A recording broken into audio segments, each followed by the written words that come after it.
بسم اللہ الرحمن الرحیم۔ السلام علیکم۔ حدیث مبارک، حضور صلی اللہ علیہ وآلہ وسلم نے ارشاد فرمایا کہ جو دنیا میں دو چہرے والا ہے، قیامت کے دن اس کی دو آقی زبانیں ہوں گی۔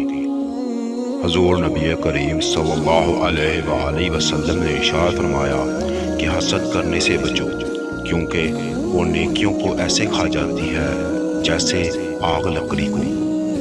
رسول اللہ صلی اللہ علیہ وآلہ وسلم نے ارشاد فرمایا کہ بے شک اللہ تعالیٰ نے مجھے وحی فرمائی کہ تم لوگ اس طرح تواضع کرو کہ کوئی کسی پر سرکشی نہ کرے اور نہ ہی کوئی کسی پر فخر کرے۔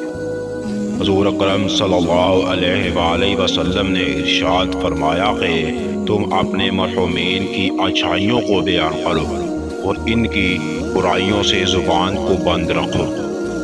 حضور نبی کریم صلی اللہ علیہ وآلہ وسلم نے فرمایا کہ کسی مسلمان کے لیے جائز نہیں ہے کہ وہ اپنے مسلمان بھائی سے 3 دن سے زیادہ بات چیت بند رکھے۔ ان دونوں میں زیادہ اچھا وہ ہے جو پہلے سلام کرے۔ حضور صلی اللہ علیہ وآلہ وسلم نے ارشاد فرمایا کہ بے شک دین خیر خواہی کا نام ہے۔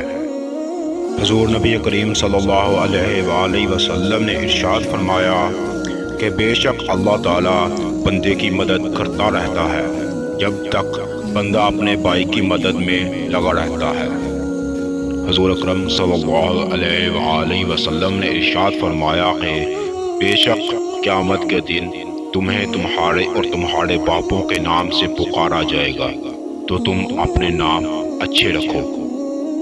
حضور نبی کریم صلی اللہ علیہ وآلہ وسلم نے ارشاد فرمایا کہ بد اخلاق مالک جنت میں داخل نہ ہوگا۔